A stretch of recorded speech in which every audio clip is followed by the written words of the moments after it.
May 20th of 77, you know, Nita used to constantly tell me about these articles that was in the Philadelphia Tribune that was written by Pam Africa, you know, and some was by Louise. And she could internalize, and she kept trying to tell me about these articles, and you know, about this man, Pam Africa, and these articles. And you know, I'm like, she would read them to me, but I couldn't hear them. I really couldn't hear them. But May 20th, 1977, I'm sitting on my steps, and it was a group on the block called the Three Ps, and Phyllis, Paul, and Paris. And you know, they was taping the birds, and because the birds sound so beautiful there, and I didn't know it's because we've always fed the birds, and also that's why we had a lot of birds always singing, you know, right there.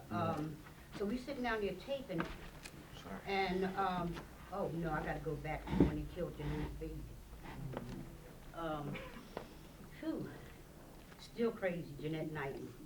I was getting ready to go out to leave my house going to a disco that night, and I happened to look out the block, and I could see cop cars coming this way, and they was coming this way, and I looked, I said, people up on the corner and did some shit again. And because, you know, in between that time, and they were constantly in battle with the police.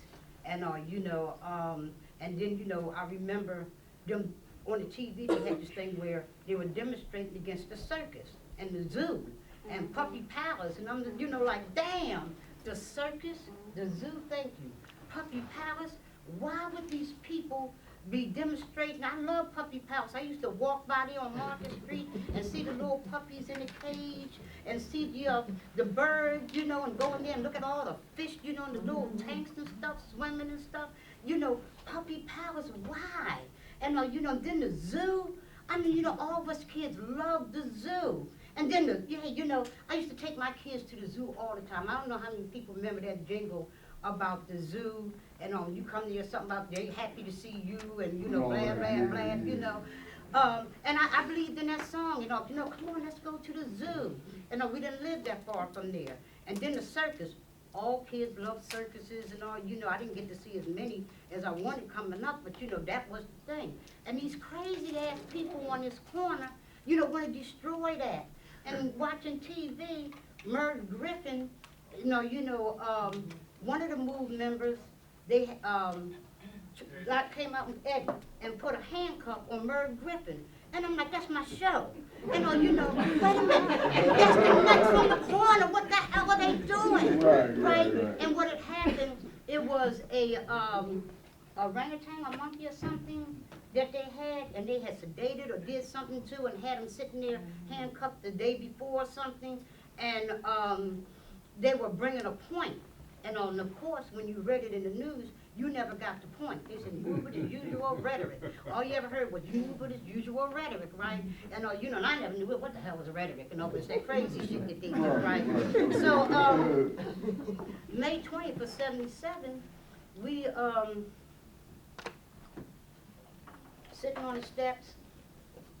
You were there too that day. Yeah, we sitting on the steps, smoking wacky weed, and you know, and yeah, Mom, smoking wacky weed. And look up, and I said, Nita. I said, one of the MOVE people just walked past, and they had a rifle, and that's because they were walking like this and this, and you know, you didn't really know. You know, exactly, you know, when she looked, she didn't see him, and the Three Ps didn't see him. I said, I know what the hell I saw, and then all of a sudden, there they were. And we come up to the corner, and they're on this platform, and walking back and forth with these weapons. For those who don't know about the MOVE confrontation in Philadelphia in 1977, and tomorrow we'll have all those tapes available so that people, because it's a history you must know. Right, and right. So, you know, they're walking back and forth, and, you know, me and Eden, we go to the corner, we sitting there watching what's going on. Of the whole group of us are left down there, we watching what was going on. Then they turned on the microphone, what got me, the cop cars. And so I said, oh, they're going to be here to arrest these fools in a minute, right? And so the cop cars was going by. You know, they was driving, they were looking, it was like, And we was like cracking up, we laughing at this stuff that we seeing. And then all of a sudden they come on the bullhorn, and I did not believe the night that they came and they killed Janine's baby. And I didn't believe that a baby was killed, although I used to see Janine and the Move women and sitting on a corner from us, because I was back in that crazy day again. And you know, look, it's 1977. Why the hell them broads up there giving these babies, you know, nursing them up there on the corner? They supposed to have a damn bottle. No washing machine, you know. They scrubbing clothes. They are backwards. The kids don't even go to school. None of them, you know. So how the hell are they going to ever make it, right? And this would be my conversation with people about Move, right? And also, you know, they turned on this megaphone and they started speaking and people started coming out and the cop cars are still going by real fast. So they start telling the story of what was actually going on with them. Of course, May 2077, cops on one side with guns, Move on the other side with guns. I couldn't hear it either yesterday or the week before. Now all this stuff is going in my head, into my body, right? And it was a door that was open that never shut. And also here's Jeanette Knightton sitting there, and you know, I'm hearing them talk about all the things that had happened to them, then explaining about the zoo and about Puppy Palace and, you know, the circus. And they were saying that, you know, all of us people who say that we believe in freedom and you know, and they kept talking about mama. And you know, well, who the hell is mama? Mama? No, we wasn't talking about my mama. We was talking about mama, the God of all things. And you know, that birth all things to be free, to live freely. And you know, and their belief in life and all life, that, you know, the water, you know, water isn't supposed to be pent up and trapped, dammed, and it's supposed to flow, you know. And they start explaining about how, like with salmon, and salmons flow upstream, and when you block off that coordination, you cause a problem, because on this end, you know, the polar bears or whatever is not eating. And you know, and they was talking about the air and about pollution of the air. Could I give a damn about pollution of the air? And I got 2 chronic asthmatic children, and I should care about air, but I didn't know that that was one of the things that I should have cared about. And so they explained the necessity of getting the poison out of the air. They was talking about, you know, how, you know, legislation is, you know, introduced, the Clean Air Act, the Clean Water Act, and explained to us that it was just that, an act, because if things were getting better, and you know, when my children, Billy and Kevin, and was asthmatics, I could go, and there was a few things that you can get, or either you got a doctor's prescription. Today, if you go look for something for asthma, there's a row here, there's a row here, there's a row here, and when you get finished that, you can go over here, and you know, then the doctor can prescribe some other stuff for you. And you know, and I remember the coordinators, you know, Move saying that day that, you know, pretty soon you'll be paying for air, you see it, and you know, you pay for it, and the animals, and they start explaining about while they was demonstrating about Puppy Palace. And you know, and I'm like, yeah, I want to hear this one. Then they said, you know, everybody out here got this killer mentality. And I said, no, the fuck, I don't, excuse me, I have to say it the way it was said, okay? Not me. You know, not me. I don't have no killer mentality. Anything that you don't understand, you want to kill. Just like your movies that come out. And you know, anything that you don't understand, like when you go over to Africa, you don't understand, you want to kill it. You want to contain it. You want to lock it up. And you know, it's the same thing with the animals. And you know, when you go in the Puppy Palace, you don't see a house, you know, where it's where there's beauty, where there's love, and you know, it's an illusion. Because when you see those babies, we would sit and talk about how we were separated from our parents, and during the coming from Africa over here on slave ships and things. When they got you, they wanted to see how bright your eyes was, how, you know, strong your teeth was, and did you have muscles? Could you produce good? And they explained, what are you seeing when you look at Puppy Palace? You see a puppy in a window on mesh in the sun, with the sun glaring down. Majority of the time there was no water there. And that baby should have been with his mother, cuddled and loved. is now there, and you're looking in the window to find, oh, ain't it cute? And I think I'll buy this one. No regards for the mother. Where's the father? Where's the rest of the children? No regards for the fact that this baby is in the sun, in glaring sun. Have you ever sat in a place where there was sun glaring down on you? Have you ever thirsted at that particular time? Did your skin burn? And you know, can you imagine your baby being left like that? And there's no mother, you know, well, we do imagine because we came from that. And you know, but that jail mentality, you know, every form of life in there was being prostituted, was raped and taken away from its mother. No form of life belonged locked up. No form.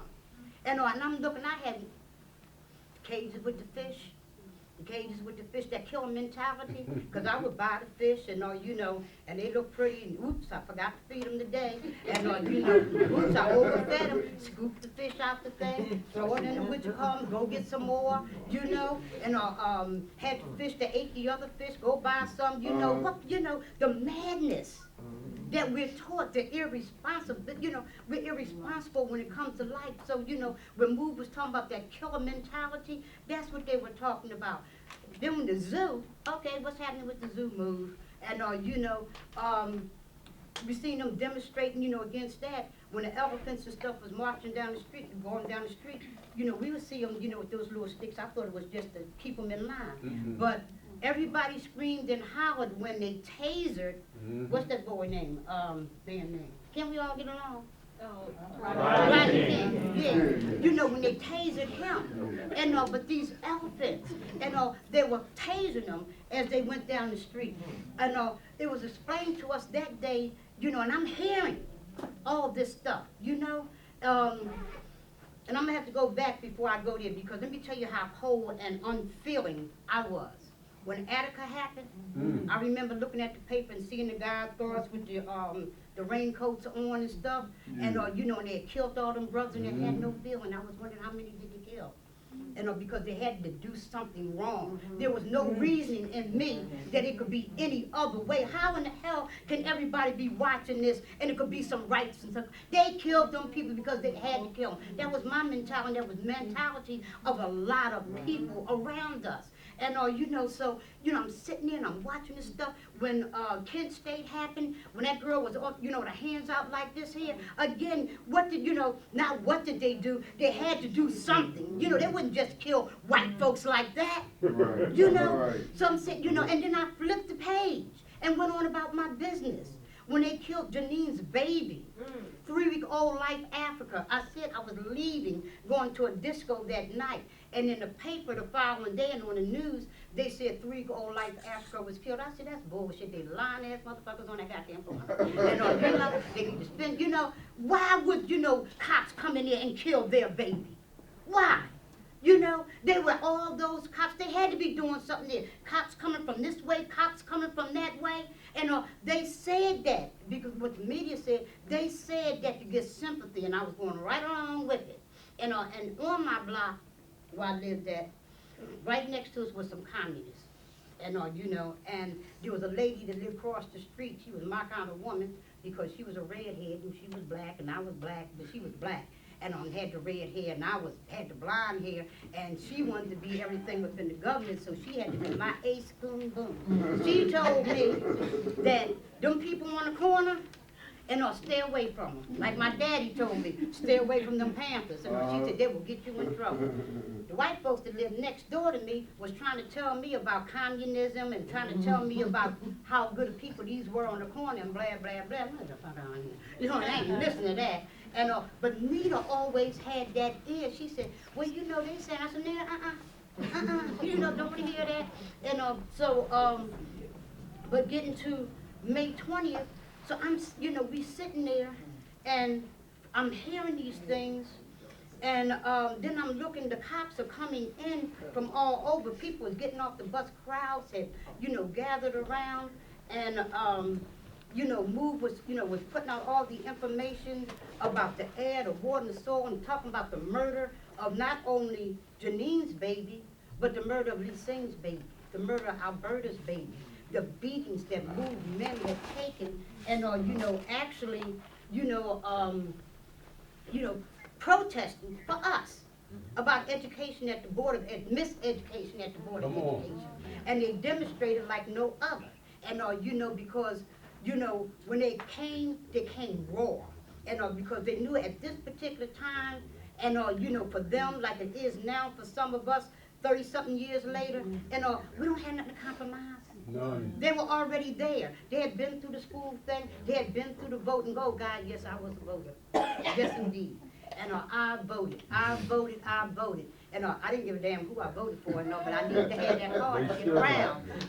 I didn't know nothing about Democrat or Republican. It didn't mean anything to me. All I needed was that card. And because a lot of times you can get different places, and it was a form of ID.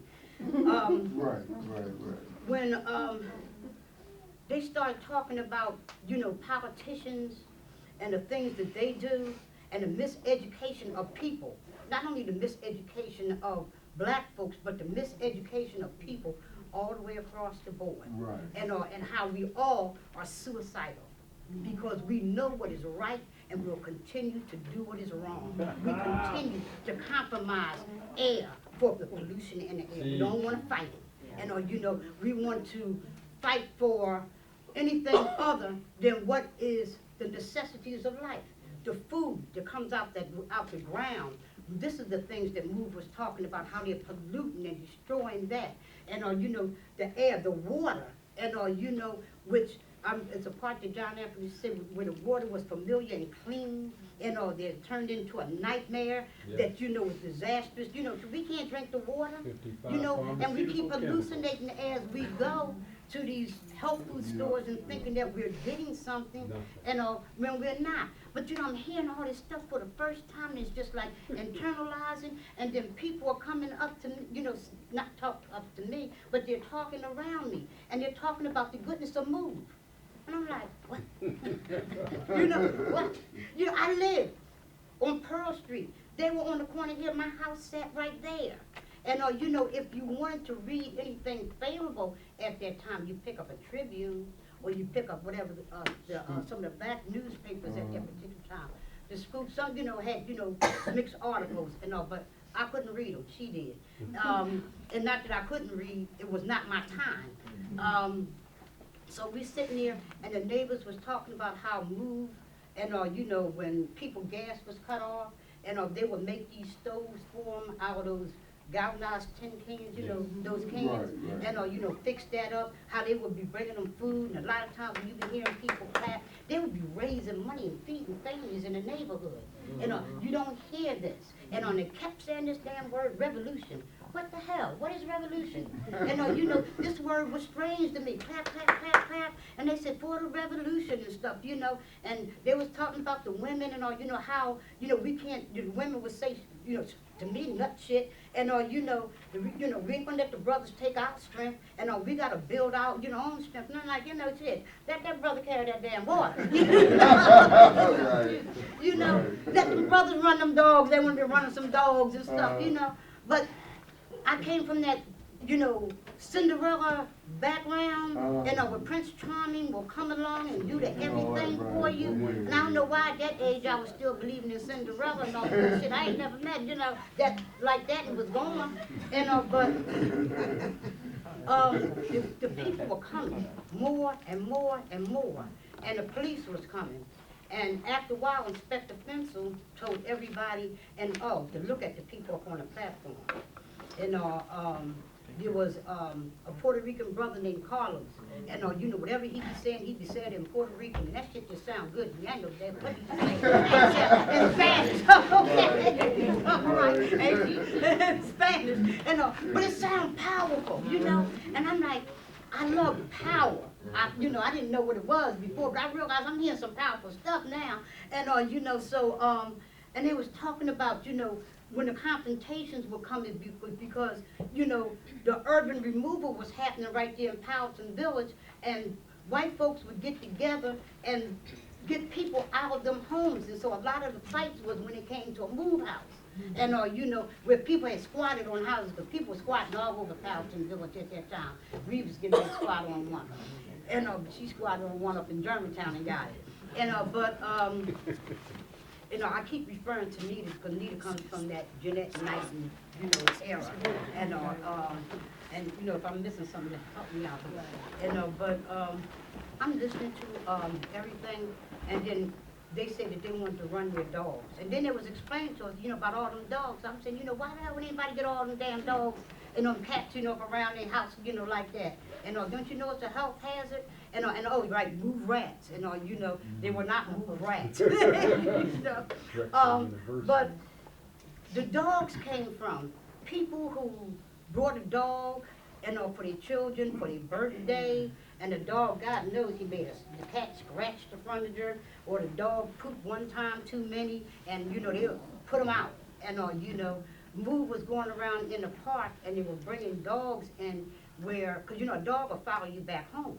And where people had actually tied them to a tree, and the rope actually grew into it. You know, some of the dogs would be like bones. They would go and rescue, because Pam Africa teaches Move people to have respect and revere all forms of life without exception. And you know, so they would bring them back, and then a lot of people said, look, Move, I got this darn dog, I can't take it no more, here. So they wound up with all these dogs, and what they would do, they would nurse them back to health, they would find, you know, homes for them. But after a while, it was like, you know, when people find an animal refuge, and you know, they get these, you know, dogs and cats or ponies or whatever, and at one point, and they look cute, and then when you find out you got to do some work to take care of them, they, you know, throw them out or take them, you know, to the SPCA. Well, Move was that, and for people in Powelsonville. So that's how all the dogs and cats was there. It was dispelling a whole lot of different myths, you know, lies, myths, and lies that, you know, was told about Move.